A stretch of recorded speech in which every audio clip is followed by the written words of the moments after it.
Hello बच्चों, way to humanities में आपका स्वागत है। आज के वीडियो में हम क्लास 11 सेमेस्टर 1 इंग्लिश बी का second chapter Swami and mother worship पढ़ने जा रहे हैं, जिसे लिखा है सिस्टर निवेदिता ने। आज का ये वीडियो आपके लिए बहुत ही ज़्यादा इम्पॉर्टेंट है और इस वीडियो के लिए बहुत से बच्चों ने मुझसे रिक्वेस्ट भी की थी। और ये वीडियो यूट्यूब पे फर्स्ट वीडियो है जो कि हिंदी में आपको एक्सप्लेन किया जा रहा है, पूरे चैप्टर को line by line. Chapter start करने से पहले थोड़ा आप चैप्टर के बारे में थोड़ा इंट्रोडक्शन जान लीजिए। The Swami and mother worship sister Nivedita द्वारा लिखित एक बुक का पार्ट है जिसका टाइटल है the master as I saw him.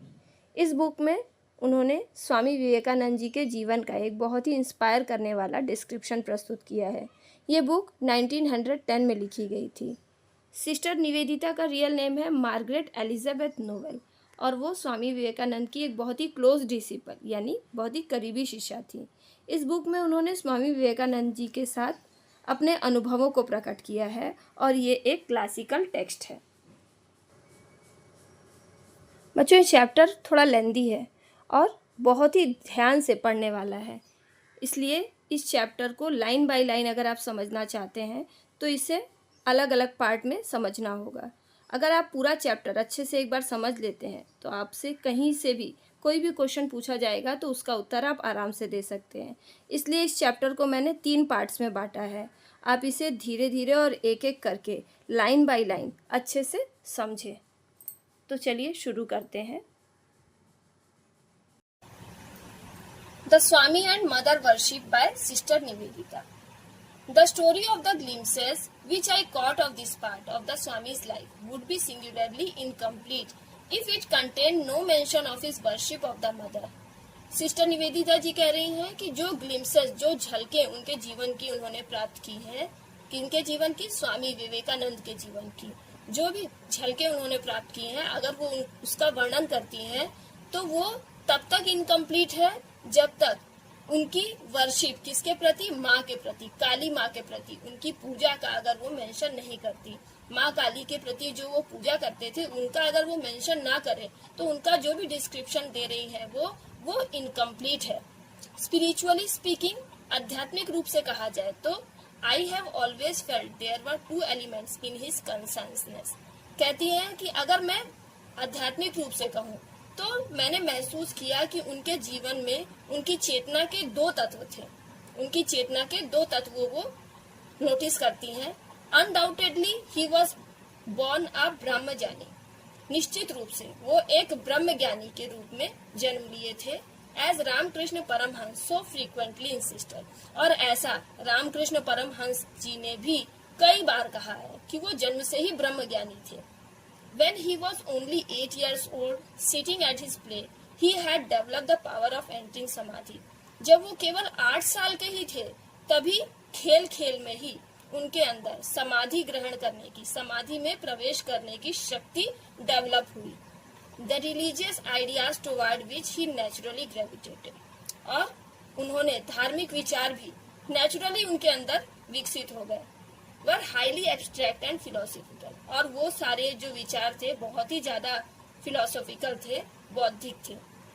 The very reverse of those which are commonly refer to as idolaters, और उनमें से बहुत सारे विरोधी हैं। किस कॉमनली विरोधी हैं? किस चीज के? आइडोलेटर्स यानी मूर्ति पूजा के विरोधी हैं। In his youth and presumably when he had already been some time under the influence of Shri Ramakrishna, अपने यूथ में, यंग एज में, और शायद जब वो श्री रामकृष्ण के प्रभाव में थे, he become a formal member of the साधारण ब्रह्म समाज, वो साधारण ब्रह्म समाज के औपचारिक सदस्य, फॉर्मल मेंबर बने। In England and America he was never known to preach anything that depended on a special form, और इंग्लैंड में और अमेरिका में वो कभी किसी स्पेशल चीज, किसी स्पेशल तत्व के प्रति उसका प्रचार करते हुए नहीं जाने जाते। मैंने इंग्लैंड और अमेरिका में भी उन्होंने किसी एक विशेष तत्व पर का प्रचार कभी नहीं किया। द रियलाइजेशन ऑफ ब्राह्मण वॉज हिज ओनली इम्परेटिव, ब्रह्म की अनुभूति उनका एकमात्र लक्ष्य था, उनका एकमात्र अनुभूति थी। The Advaita philosophy his only system of doctrine, और अद्वैत यानी अद्वैत फिलॉसफी यानी अद्वैत दर्शन ही उनका एकमात्र सैद्धांतिक आधार था। The Vedas and Upanishad his sole scriptural authority, और वेद और उपनिषद उनके एकमात्र स्क्रिप्चुअल अथॉरिटी यानी धार्मिक आधार थे। And yet side by side with this it is also true that in India the word mother was forever on its lips। और साथ ही साथ ये भी बात सही है, कौन सी बात, कि इंडिया में माँ शब्द हमेशा उनके होठों पर, उनके जुबान पर बना रहता था। He spoke of her, वो हमेशा उनके बारे में बात करते थे। कैसे बात करते थे? As we of one deeply familiar in the household life। इस तरह से वो माँ के बारे में बात करते थे जिस तरह से हम किसी व्यक्ति से इतना ज्यादा परिचित होते हैं अपने हाउस होल्ड लाइफ में, अपने गृहस्थ जीवन में, जिसको हम बहुत अच्छे से जानते हैं, उसके बारे में बात करते हैं। उसी तरह से वो माँ के बारे में बातें किया करते थे। He was constantly pre occupied with her, और ऐसा लगता था जैसे कि वो हमेशा उनके साथ यानी माँ के साथ ही रहते हैं और हमेशा माँ के बारे में ही सोचते रहते हैं। Like other children he was not always good, और बाकी बच्चों की तरह वो भी बहुत अच्छे नहीं थे, हमेशा ही अच्छे नहीं थे। Sometime he would be naughty and rebellious, और कभी कभी वो थोड़ा नॉटी, शरारती और रिबेलियस, विद्रोही भी हो जाते थे। बट ऑलवेज टू हर, लेकिन ये सब उन्हीं के लिए, किसके लिए, उनकी माँ के लिए यानी गॉडेस काली के लिए। Never did he attribute to any other, कभी भी, एट्रीब्यूट यानी श्रेय, इसका श्रेय उन्होंने किसी को नहीं दिया। द गुड और एविल दैट वी फेल, अच्छा या बुरा जो भी उनके साथ घटित हुआ उसका श्रेय उन्होंने किसी को भी नहीं दिया। On a certain solemn occasion, और किसी विशेष, सोलेम माने किसी गंभीर या विशेष ओकेशन पर, he entrusted to a disciple a prayer to her that is his own life had acted as a veritable charm. आगे वो क्या कहते हैं कि एक विशेष अवसर पर उन्होंने एक शिष्य को माँ के लिए एक प्रार्थना सौंपी जो कि उनके जीवन के एक सच्चे आकर्षण के रूप में काम कर चुकी थी। And mind he added suddenly turning with what was almost fierceness upon the receiver, और फिर रिसीवर उसके तरफ बहुत ही फियर्सनेस यानी उग्रता के साथ मुड़ते हुए, और ऐड किया उन्होंने, कहा क्या, एंड माइंड ध्यान रहे, make her listen to you, उसे अपनी बात सुनने दो, when you say it, none of that clinging to mother, remember।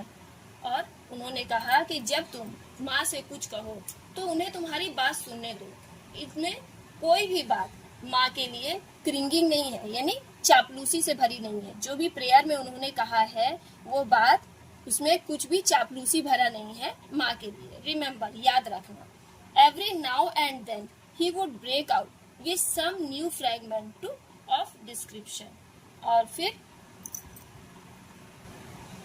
बीच बीच में वो उनके लिए यानी माँ के लिए एक नया डिस्क्रिप्शन, नया विवरण जोड़ देते थे या बोल देते थे।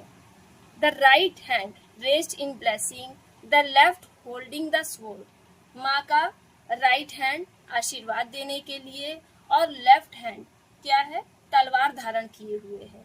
हर कर्स इज ब्लेसिंग, उनका अभिशाप ही वरदान है। would be the sudden exclamation that ended a long reverie। ये बातें अचानक से एक्सक्लेमेशन यानी विस्मय को प्रकट करती और फिर एक लंबी रिवराई यानी कल्पना के बाद समाप्त हो जाती, और becoming half lyric in the intensity of his feeling, और फिर वो जो उनकी फीलिंग थी, भावना थी, वो इंटेंसिटी यानी उनकी उत्तेजना को प्रकट करती और एक हाफ लिरिक यानी आधा गीत बन जाती। कहने का मतलब है कि स्वामी जी के जो विचार थे वो एक गीत के समान लगने लगते थे। देखिए वो कौन सा विचार है, आगे वो क्या कहते हैं। Deep in the heart of hearts of her own flashes the blood red knife of Kali. उनके कहने का मतलब है कि काली माँ के जो अपने अनुयायी हैं, जो उनके दिलों में बसते हैं, उनके हृदय में रक्त के समान लाल चाकू चमक रहा है। Worshippers of the Mother are they from their birth in her incarnation of the soul, और वे लोग जन्म से ही माता के उपासक हैं, जिनकी तलवार के अवतार के रूप में उन्होंने जन्म लिया है, जो कि तलवार के अवतार के रूप में विराजमान है। कहने का मतलब है कि काली माँ के सच्चे भक्त उनके उसी रूप की पूजा करते हैं जिसमें उनकी बड़ी बड़ी आंखें हैं, हाथ में तलवार लिए हुए, और उन्होंने विराट रूप धारण किया हुआ है। ऐसा रूप उनके भक्तों के मन में बसा हुआ है। From him was gathered in such moments as these almost every line and syllable of a certain short psalm called the voice of the mother, which I wrote and published about this time. आगे sister Nivedita कहती हैं कि ऐसे ही क्षणों में उनके एक छोटे से भजन से लगभग हर पंक्ति को और हर शब्दांश को उन्होंने एकत्र किया, जिसे माँ की आवाज कहा जाता है। सिलेबल यानी शब्दांश, साम यानी भजन। तो एक एक शब्द को जोड़कर उन्होंने एक भजन बनाया है जिसे कि माँ की आवाज कहा जाता है, जिसमें मैंने इसी समय के आसपास लिखा। As I which I wrote and published about this time. इसी समय के आसपास उन्होंने लिखा भी और पब्लिश भी किया। I worship the terrible, he was continually saying. हमेशा ही लगातार वो क्या कहते थे कि मैं टेरिबल की पूजा करता हूँ, मैं भयानक रूप की पूजा करता हूँ, माँ के भयानक रूप की पूजा करता हूँ। और फिर वंस एक बार उन्होंने कहा, it is a mistake to hold that with all man pleasure is the motive. अगर ये बात हम कहते हैं कि हर एक व्यक्ति का मोटिव प्लेजर है, आनंद है, आनंद प्राप्त करना है, तो ये गलत है। ये बात हमारे तरफ से गलत है कि हर एक व्यक्ति का जीवन का लक्ष्य प्लेजर है, आनंद की प्राप्ति है। Quite as many are born to seek after pain. और हम में से बहुत से लोग हैं जो कि पेन यानी दर्द की तलाश में जन्म लेते हैं।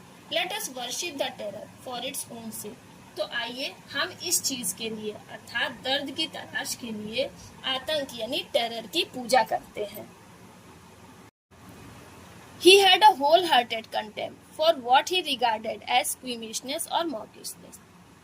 Wholehearted दिल से contempt करते थे, घृणा करते थे, किससे? जिसे वो समझते थे। Squeamishness यानी भावुकता से भरा, और mawkishness यानी बनावटीपन, दिखावटीपन से भरा। माने बनावटीपन, दिखावा, भावुकता, इन सब चीजों से वो दिल से घृणा करते थे। He wasted few words on me. उन्होंने कुछ शब्द मुझ पर भी खर्च किए। When I came to him with my difficulties about animal sacrifice in the temple. जब वो अपनी कुछ परेशानियां लेके, सिस्टर निवेदिता अपनी कुछ परेशानियां लेकर उनके पास गई। किससे रिलेटेड? एनिमल सेक्रीफाइस, पशु बलि इन द टेम्पल, मंदिरों में जो पशुओं की बलि दी जाती है, उन समस्याओं को लेकर जब वो स्वामी जी के पास गई तो उन्होंने उन पर भी कुछ शब्द खर्च किए। He made no reference as he might have done to the fact that most of us, loudly as we may attack this, have no hesitation in offering animal sacrifice to ourselves. आगे कह रही हैं वो कि उन्होंने कोई भी reference नहीं दिया, कोई भी संदर्भ नहीं दिया। किस चीज के लिए? पशु बलि को लेकर। जैसा कि वो कर सकते थे, वो इस संदर्भ में कुछ कह सकते थे, लेकिन उन्होंने ऐसा कुछ भी नहीं कहा। यहाँ पर एनिमल सेक्रीफाइस यानी पशु बलि के बारे में कहा जा रहा है। ये बात हम में से अधिकांश लोगों के लिए है कि हम पशु बलि का विरोध तो करते हैं, लेकिन हेजिटेशन नहीं करते, बिल्कुल भी हिचकिचाहट नहीं करते हैं जानवरों की बलि चढ़ाने में। कहने को तो हम बड़ी बड़ी बातें करते हैं कि पशुओं की बलि नहीं दी जानी चाहिए, लेकिन जब पशु बलि चढ़ाने की बारी आती है तो बिल्कुल भी हिचकिचाते नहीं हैं। He offered no argument as he easily might have done. और उन्होंने कोई भी आर्ग्यूमेंट, कोई भी तर्क नहीं दिया जैसा कि वो आसानी से कर सकते थे। Regarding the degradation of the butcher and the slaughter house. Butcher यानी कसाई, लोगों के विनाश के लिए, या स्लॉटर हाउस वधशाला जहाँ पे जानवरों को मारा जाता है, वो सब खत्म कर दिए जाने चाहिए। इस सब के लिए उन्होंने कोई तर्क नहीं दिया। अंडर द मॉडर्न सिस्टम, आधुनिक व्यवस्था में। कहने का मतलब है कि आधुनिक व्यवस्था में स्लॉटर हाउसेस को, बूचर्स को, इन सबको नष्ट कर दिया जाना चाहिए। इस चीज के पक्ष में उन्होंने, इस बात के पक्ष में कोई भी तर्क नहीं दिया। Why not a little blood to complete the picture? इस चित्र को पूरा करने के लिए थोड़ा सा खून क्यों नहीं? Was his only direct reply to my objections. मेरे objections का उनका एक डायरेक्ट रिप्लाई था, सीधा साधा उत्तर था, जो कि उन्होंने ऑब्जेक्शन सिस्टर निवेदिता ने उनको किया था. And it was with considerable difficulty that I elicited from him. Elicited यानी जानना या प्राप्त करना, और ये बड़ी ही कठिनाई से, सिस्टर के लिए बड़ा ही कठिन था कि मैं उनके बातों को, सिस्टर निवेदिता उनके बातों को समझ पाती. And from another disciple of Sri Ramakrishna, sitting near the actual fact of more austere side of Kali worship, that side which has transcended the sacrifice of others. कह रही हैं कि श्री रामकृष्ण जी के दूसरे शिष्य जो कि उनके पास ही बैठे थे, उन्होंने काली पूजा के अधिक कठिन पक्ष को, वास्तविक तथ्य को उन्हें बताया और उसके द्वारा वो उसे समझ पाई, और वो पक्ष जो दूसरों के बलिदान से परे था. He told me, however, that he had never tolerated the blood offering commonly made to the demons who attended on Kali. आगे उन्होंने क्या बताया कि उन्होंने कभी भी काली माँ की सेवा करने वाले राक्षसों का आमतौर पर दी जाने वाली रक्त बलि को बर्दाश्त नहीं किया. कभी भी उन्होंने रक्त बलि को टोलरेट नहीं किया. This was simple devil worship, और इस बात को वो क्या मानते हैं? डेविल वर्शिप मानते हैं, शैतान पूजा मानते हैं. And he had no place for it, और उनके लिए इसका कोई भी स्थान नहीं है. His own effort being constantly to banish fear and weakness from his own consciousness, to learn to recognize the mother. उनका खुद का प्रयास था, constantly, निरंतर प्रयास था कि वो fear और weakness को banish करें, दूर करें, in his own consciousness, और अपनी चेतना से recognize the mother, माँ को पहचाने, as instinctively in evil, सहज रूप से कब? बुराई, आतंक, डर, दुख, इनहेलिनेशन, विनाश, इन सब में वो माँ को पहचाने. And which makes for sweetness and joy, और ये मधुरता और खुशी का कारण बनेगा. It follow that one thing he could not away was any sort of watering down of date consumption, और इसका परिणाम ये है कि वो एक चीज़ जिसे कि वो टाल नहीं सकते, वो चीज़ थी उनका महान कंसेप्शन यानी विचार, जो भी किसी तरह से कमज़ोर नहीं पड़ने वाला था. कहने का मतलब है कि उनका खुद का प्रयास था कि वो निरंतर अपनी चेतना से भय और दुर्बलता को दूर भगाते रहें, बुराई, दुख और विनाश में सहज रूप से माँ को पहचानना चाहते थे, चाहे जैसी भी परिस्थिति हो, वो माँ को रिकॉग्नाइज करना चाहते थे, पहचानना चाहते थे, और जिसका रिजल्ट क्या बना? मधुरता और खुशी का विस्तार. और वो हर चीज को जिसे वो टाल नहीं सकते थे, वो ऐसी चीज थी जिसे वो टाल नहीं सकते थे, और वो चीज क्या थी? उस महान कंसेप्शन यानी धारणा को किसी भी तरह से वो कमजोर करना नहीं चाहते थे. Fools, he exclaimed once as he dwelt in quiet talk on the worship of the terrible. और एक बार जब वो शांत चर्चा में बैठे थे तो उन्होंने कहा कि फूल्स हैं, मूर्ख है वो लोग. The worship of the terrible, terrible की पूजा करते हैं, भयानक रूप की पूजा करते हैं. On becoming one with the terrible, और टेरिबल उनके भयानक रूप में समा जाना चाहते हैं, एक हो जाना चाहते हैं.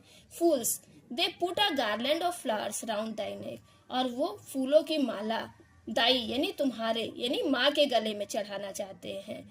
काली माँ के गले में फूलों की माला तो चढ़ाना चाहते हैं. And then start back in terror, और फिर भय के कारण पीछे हट जाते हैं. And call thee the merciful, और तुम्हें यानी माँ को मर्सीफुल कहते हैं, दयालु कहते हैं. ऐसे लोगों को स्वामी जी ने मूर्ख कहा है. And as he spoke the underlying egoism of worship that is devoted to the kind God, और जब वो बात करते हैं किसके बारे में? ईगोइज्म ऑफ वर्शिप, पूजा में निहित अहंकार. किसकी पूजा? भगवान की पूजा. काइंड गॉड, दयालु ईश्वर की पूजा के भीतर जो अहंकार होता है उसके बारे में स्वामी जी बताते हैं. टू प्रोविडेंस, जो कि प्रोवाइड करता है. कंसोलिंग डिवाइनिटी, सांत्वना देने वाली दिव्यता को प्रदान करता है. Without a hurt for God in the earthquake, earthquake में, भूकंप में ईश्वर के लिए. और ज्वालामुखी, गॉड इन द वोल्केनो, ज्वालामुखी में भगवान के बिना. ओवरव्हील्ड द लिसनर, ये बातें लिसनर को बहुत ज़्यादा प्रभावित करती हैं. कहने का तात्पर्य है कि सांत्वना देने वाली दिव्यता जो है, भूकंप में भगवान या ज्वालामुखी में भगवान के लिए हृदय के बिना, वो श्रोता को बहुत ही ज़्यादा व्याकुल कर देती है. One saw that such worship was as bottom as the Hindu calls it mere shopkeeping. और एक व्यक्ति ने इसे देखा और कहा कि इस तरह की पूजा मूल रूप से क्या है, एक शॉपकीपिंग है, जैसा कि हिंदुओं ने कहा है। हिंदू लोग इसे शॉपकीपिंग कहते हैं, यानी दुकानदारी कहते हैं, एक तरह का सौदा है। ऐसी पूजा को पूजा नहीं मानते, कहते हैं कि ये तो एक सौदा है। And one realise the infinitely greater boldness and truth of the teaching that. और कुछ लोग इसे क्या मानते हैं, इस शिक्षा को निर्भीकता और सच्चाई के रूप से महसूस करते हैं, बड़े ही निर्भीक होके और सच के रूप में स्वीकार करते हैं। कौन सी बात को, दैट गॉड मैनिफेस्ट, मैनिफेस्ट माने बनाना, through evil as well as through good, अच्छी और बुरी दोनों ही चीजों को भगवान ने बनाया है। भगवान ने अच्छाई को भी बनाया है और बुराई को भी बनाया है। One saw that the true attitude for the mind and will that are not to be baffled by the personal self. और फिर एक व्यक्ति ने क्या देखा कि मन और इच्छा के लिए सही दृष्टिकोण या सही रवैया, जिसे वो पर्सनल सेल्फ कहते हैं, व्यक्तिगत रूप से भ्रमित नहीं होना चाहिए, विफल नहीं होना चाहिए, was in fact the determination, और ये दृढ़ संकल्प होना चाहिए। स्वामी विवेकानंद ने इसे दृढ़ संकल्प कहा है। In the stern words of Swami Vivekananda, यानी स्वामी विवेकानंदा के शब्दों में ये बड़े ही कठोर संकल्प है, कठोर शब्द है। To seek death not life, मौत को ढूंढो ना कि जीवन को। To hang oneself upon the sword's point, और अपने आप को तलवार की धार पर उछाल दो, लटका दो। To become one with the terrible for everyone, और फिर टेरिबल भयानक के साथ एक हो जाना, भयानक रूप में, ईश्वर के भयानक रूप में मिल जाना। ये स्वामी विवेकानंदा के कठोर शब्द थे कि जीवन को नहीं, मृत्यु की तलाश करनी चाहिए और अपने आप को तलवार की नोक पर झुका देना चाहिए और टेरिबल ईश्वर के भयानक रूप की पूजा करनी चाहिए और उसमें अपने आप को समाहित कर देना चाहिए। तो बच्चों, यहाँ पर the Swami and mother worship chapter का फर्स्ट पार्ट में खत्म करती हूँ। अगर आपको वीडियो अच्छी लगी हो तो वीडियो को लाइक करें और अपने डाउट्स को कमेंट करें। आपकी सिलेबस से रिलेटेड जितने भी चैप्टर्स हैं उसकी वीडियोस मैं जल्द से जल्द आपको प्रोवाइड करने की कोशिश कर रही हूँ, जिससे कि आप अपनी पढ़ाई अच्छे से कर सके और एग्जाम्स तक आपकी तैयारी भी अच्छे से हो जाए। तो मैं आपके लिए इतनी मेहनत कर रही हूँ, तो आपसे भी उम्मीद करती हूँ कि आप मेरे चैनल को ज़्यादा से ज़्यादा सब्सक्राइब करें और मेरी वीडियोस को ज़्यादा से ज़्यादा लाइक और कमेंट करें। आपके लाइक्स कमेंट्स ही मेरी मेहनत का रिवार्ड होगा। बहुत ही जल्द मिलेंगे हम लोग the Swami and mother worship chapter के सेकेंड पार्ट में। Thanks for watching this video.